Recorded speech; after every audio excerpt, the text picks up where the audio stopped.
Okay, so good afternoon, everyone.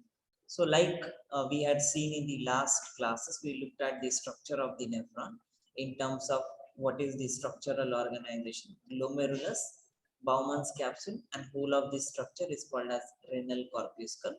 Then it was PCT, proximal convoluted tubule, descending lip, ascending lip, and that is collectively loop of Henle. And then there is distal convoluted tubule, which ultimately ends up into the collecting duct. And if you remember, I had shown you this like the actual representation uh, of the nephron structure within the kidney. The whole of the upper structure lies in the cortex. Only the Henle's loop that extends into the renal medulla portion. So that also we had seen. And in terms of reabsorption, so maximum reabsorption happens through the PCT. So glomerulus, due to the difference in the blood pressure, it will be filtered out. The blood will be filtered out. So it will release certain water or fluid, you can say, along with the chemicals or nutrients that will be coming into Bowman's capsule. From there, it will come to PCT. And at PCT, that is the maximum level of reabsorption. Whatever is required by the body will be taken back into these blood capillaries that you see around PCT, and then the remaining will flow downward. And this part, if you remember, in Henle's loop specifically, we had seen the descending limb, that is the first part of the Henle's loop, is impermeable to electrolytes, but is highly permeable to water. So water will go out from here to maximum amount, and in the second part, that is the ascending limb, the electrolytes can go out, but water cannot go out. So these were the difference in permeability of the Henle's loop, specifically the ascending and descending. So up till this point, we had seen the structures as well as the functions of nephron.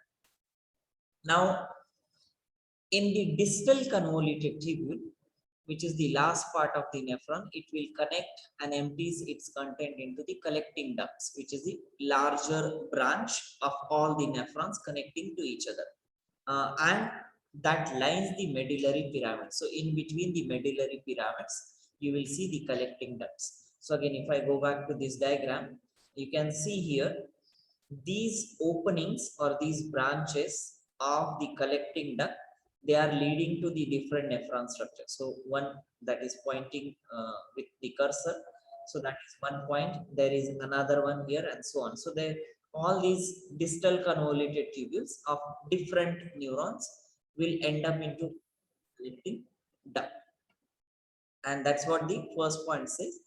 So the collecting duct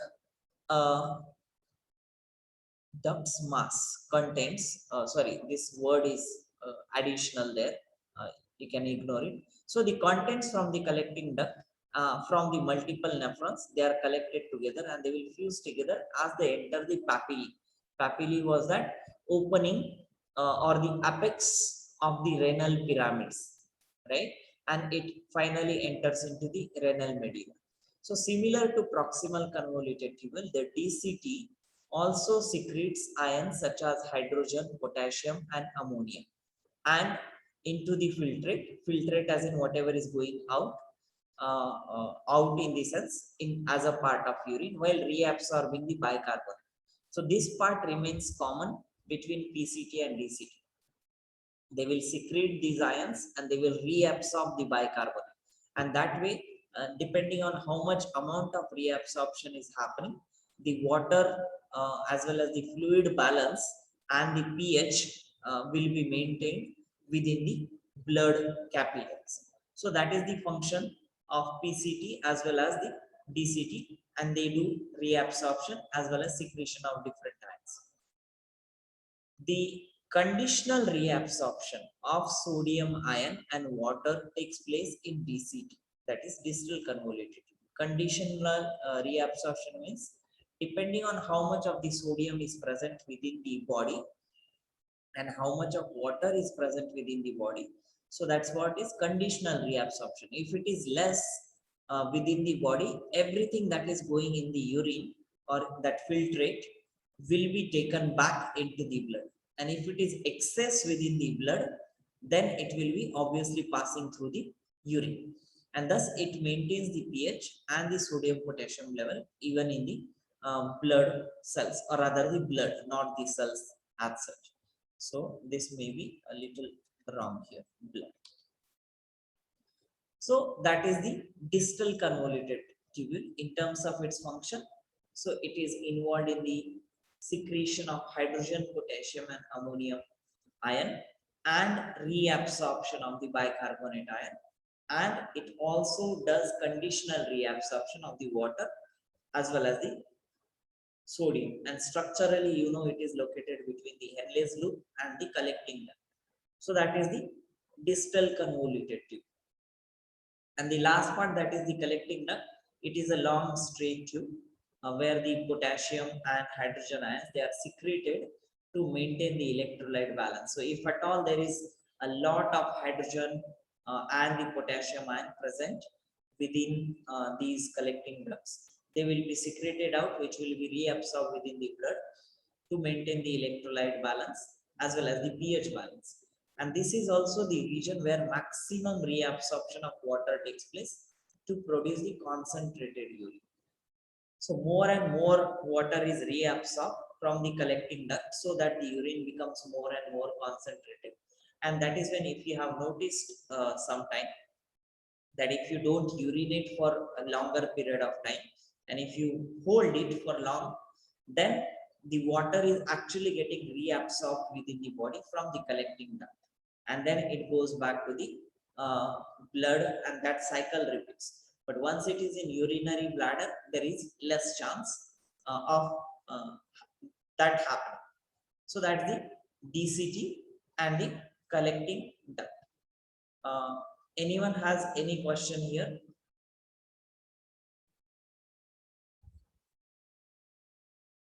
Okay, so then if not, we'll move on to the next topic, that is a simpler types of nephron. Now, we already know the nephrons which are present. I mean, there is a part of nephrons which is in the cortex, and there is part of nephron which is in the medulla region. So that's how they are classified as well. They are called as cortical nephrons. So these are the nephrons present within the cortex, and these are short, and they comprise about 80% of the total nephron population. Short in the sense, we have seen there are hardly, I guess, 3 to 5 centimeter in length, right? And the juxta medullary nephron, these have long loops of Henle and they extend into the medulla, and these are about 20%. So some of the nephrons, they will be only within the cortical region, and some of the nephrons, they will be extending into the medullary portion as well. That is what is juxta medullary, and that type of neuron, there are 20%. And this is just simply to extend the activity of the Henle's loop. Otherwise, in the cortical nephron, the Henle's loop are relatively shorter in the length. So these are just the two simpler types. Major one, what we had seen earlier, the cortical nephron, they are the maximum one in number. Okay, blood supply to kidney. We have seen that already enough, but I have just pointed out here in terms of what exactly it is, how does it happen, and so on. I'm not going to go over it again and again. Just one terminology that I have missed probably saying. So these efferent arterioles, after emerging from the Bowman's capsules, runs a short distance and breaks up into the secondary capillary network called as vasa recta, and these are the ones which surround the renal tubule and rejoin them back in the vein.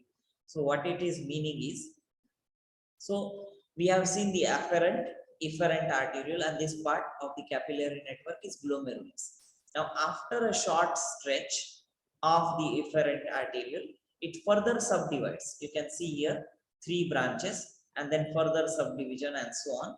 So this particular portion, which is divided into the sub branches, that is called as vasa recta. That is a network of the veins or blood vessels, and that is like specifically used whatever is being reabsorbed or coming out from this renal tubule will be taken up by these blood vessels close to each other. So that is their function, and this will go back to the main vein or artery, main vein most likely, right? So that is the one point that I had missed in terms of blood supply to the kidney, and the remaining factors like what is glomerulus, what is afferent, efferent, and all of this remains the same. And also the blood supply is actually coming to the kidneys from the dorsal aorta.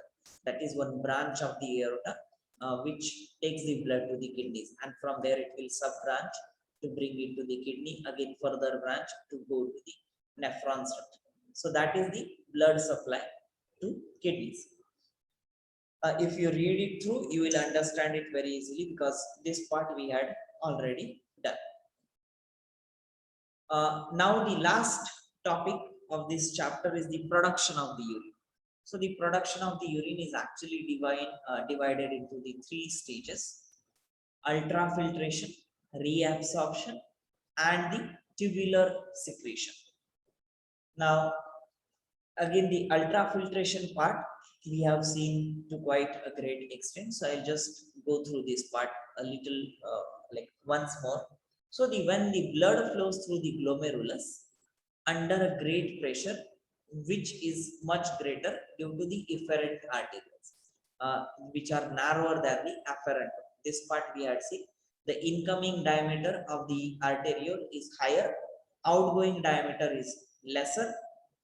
So there is a difference of the pressure, and that pressure is hydrostatic pressure, and causing the liquid part of the blood to filter out from the glomerulus, which is the capillary network, and it will filter out into the Bowman's capsule. And this filtration under extraordinary force, that is the hydrostatic pressure, is called as ultrafiltration. So like simpler thing, higher diameter or more diameter to lower diameter, which causes increase in pressure within the glomerulus, which will lead to the filtering out of the liquid portion from the blood, and this process is called as ultrafiltration. So during ultrafiltration, almost all the liquid part of the blood, that is plasma, organic or inorganic substances, including glucose, urea, amino acid, that comes out, except the cells and like RBC, WBC, and platelet type of molecule, and also the bigger protein which cannot pass out through the glomerulus. So that way, these are the only compounds which does not, but rest everything along with the water comes out in the process of ultrafiltration. Again, any question in the first step?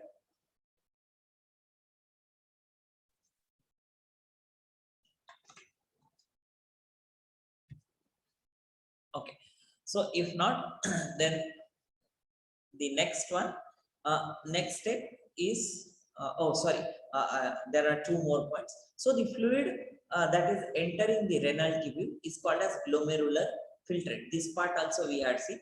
So whatever is coming out of glomerulus and entering into the Bowman's capsule, that is glomerular filtrate, because it is coming or filtering out from the glomerulus, which consists of water, urea, salts, glucose, and other plasma solutes. That means the soluble component which were there in the plasma. Now the thicker part of the blood left behind, because obviously quite a lot of liquid has been flowing out of this capillary network. That is the blood cells, proteins, and other large molecules.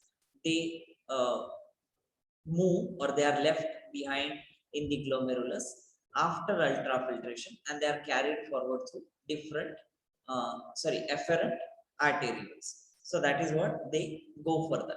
And then again, so again I'll go back to this diagram. Where is it? Yeah. So let's say maximum water has come into the Bowman's capsule, and the remaining blood, which is can be relatively thicker, will come to these tubes or these capillary network, and again it will be reabsorbed. The water, the minerals will be reabsorbed from this PCT it will again enter into this blood vessel. Again, whatever is reabsorbed from this descending limb of Henle's loop, that will be coming or taken by this blood vessel. So that way it keeps on adding again to the final blood that is going to the like this particular blood vessel, which is kind of attaching it to the main vein. So that way the transition between blood vessel to the nephron keeps on happening of these different molecules. So that is first point of the ultrafiltration. Then the second step in the production of urine is reabsorption. It is also called as selective reabsorption because it happens selectively at a few places. So once the glomerular filtrate is entering the renal tubule, it is not the urine one. We cannot call this first filtrate as urine. So it is being said is not urine. It is extremely dilute solution containing lot of useful substances, including glucose, some salt molecules of sodium. These are all useful compounds which are coming out in the glomerular filtrate, and they will be required for the body, or they can be utilized by the body. So that is useful, and they are still present in the glomerular filtrate. So as the filtrate passes down the tubules, much of the water is reabsorbed together with the useful substances. So most of the water is taken aback, that is why reabsorption, and also the solute molecules which were soluble in water, they are also taken up. But their reabsorption is only to the extent that normal concentration of blood is not disturbed. It is not that everything will be reabsorbed. It will be reabsorbed to the extent so that the regular concentration within the blood is not affected. And that is why it is called as selective reabsorption. Otherwise, it would be called as complete reabsorption or full reabsorption, right? So it is selective reabsorption because it will only allow certain amount of concentration of the solute as well as water to enter into the blood. And the third step within the production of urine is tubular secretion. First was ultrafiltration, that is forming the glomerular filtrate. Then the next was the reabsorption or selective reabsorption. And the third one is the tubular secretion. So certain substances like potassium and large number of foreign chemicals, including your medicines or drugs like penicillin, they are passed into the forming urine in the DCT. So DCT, that is the last portion of the renal tubule, distal convoluted tubule, has almost ready urine, because from there these molecules, they will be passed. So certain substances like potassium and large number of degraded medicine molecules, they are passed in the urine. Again, if potassium and the other molecules, they are not required by the body, then only they will go. Otherwise, their reabsorption would have happened in the earlier stages itself. So this passage involves the activity of the cells of the tubular wall, and hence it is called as tubular secretion. So the last portion of the nephron, it involves the tubular wall, and that is where the secretion of this excess of potassium or hydrogen or bicarbonate, this happens, and that is why it is called as tubular secretion. So the filtrate left after reabsorption and tubular secretion is called as urine. That is, once the tubular secretion has happened, the final filtrate is known as urine. All these steps in the urine production, they need energy because that keeps on happening against the concentration gradient. Blood always will have higher concentration, and the urinary tubule or the nephron will always have lower concentration.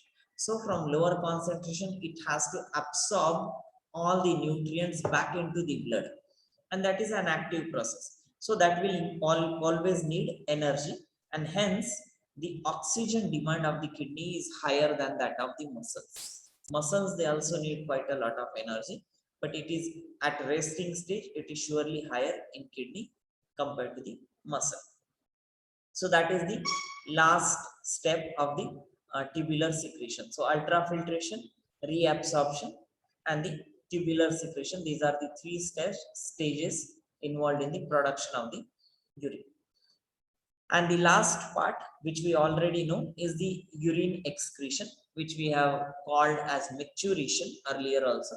So the final urine passes into the collecting duct to the pelvis, through the ureter, into the bladder, and by the ureteral peristalsis. Peristalsis is again the movement of the urine through the ureters, and also due to gravity, the urine is expelled from the bladder through the urethra by the relaxation of the sphincter muscle, and this process is maturation. So this part again we had seen in the earlier class. Any question here in the production of the urine? I hope this was relatively simpler process to understand. Yeah. So this is the kind of summary that is being given here, like what happens in terms of glomerular filtration, tubular reabsorption, and tubular secretion. Some people call it selective reabsorption, some people call it tubular reabsorption. Both ways it does not matter much, because it's ultimately happening within the tube, and the cells of the wall of these tubes, they are involved. So that way this tubular reabsorption is very like important part. Yeah, I guess I'm not going to go into the details of this diagram, because it will speak the same thing again and again. And yeah, this is the last part of the chapter, that is the composition and the physical properties of the urine, physical and physicochemical rather. So color, it's pale yellow, which is due to the urochrome, and it will vary with the diet, whether you are drinking more milk or more protein component or more water. The color can go from dilute to dark yellow color. Volume is almost 1 to 1.5 liters per day, but that is again a normal average healthy adult individual. It can go higher or lower depending on the water drinking capacity of the person. pH is usually slightly acidic, around 6, but again some of the molecules like proteins make it more acidic. If your diet contains more of protein, the urine will be more acidic, and the vegetable diet will make it more alkaline, depending on which components are present, but in general it is slightly acidic. Odor, it smells like ammonia, otherwise it does not have much smell. Like originally non-stored urine does not have much of a smell, it has a very faint smell. Upon storage it can smell like ammonia, because bacteria, they will act onto the urea, they will degrade it, and they will create or they will synthesize ammonia. Specific gravity, I'm not sure if you have heard this term earlier. So this is the density of substance divided by the density of the water. So it is like, in short, density of the material in comparison with the density of water. Density of water is always 1, because gram per gram per ml is always 1.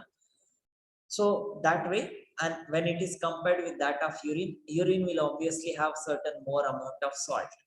So specific gravity is relatively higher than that of water.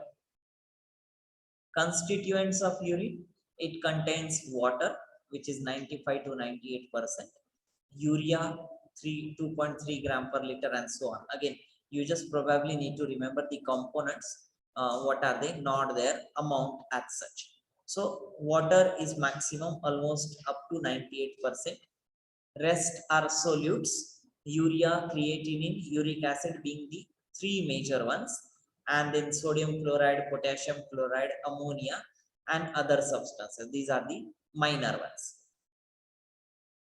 Hematuria, this is one situation where the blood cells is appearing in the urine, and this can be due to the infection or even due to the kidney stone, which is a physical injury to the kidney. And because of that, the blood or blood cells, they appear in the urine while a person is urinating. And that situation is called as hematuria. In case of diabetes mellitus, excess glucose in urine. So obviously, urine taste sweeter. Now, no one goes and tests urine, but yeah, but yes, that is one. So actually, there was one point here: color, volume, pH, odor, specific gravity, and taste. I deliberately did not add it because no one goes literally and tastes urine, and no one needs to write the taste for sure. So that's why I skipped it. But in terms of diabetes mellitus, obviously it's excess of glucose in the urine, and that particular situation is called as I guess it's glucosouria, not glycosouria.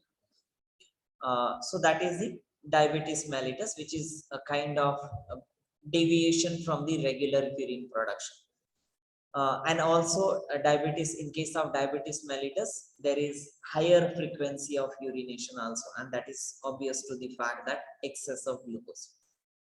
Albuminuria, due to the high blood pressure, the increased permeability of the Bowman's capsule, the albumin-like molecule, which are proteinous in nature, they will appear in the urine, and that will again be called as albuminuria.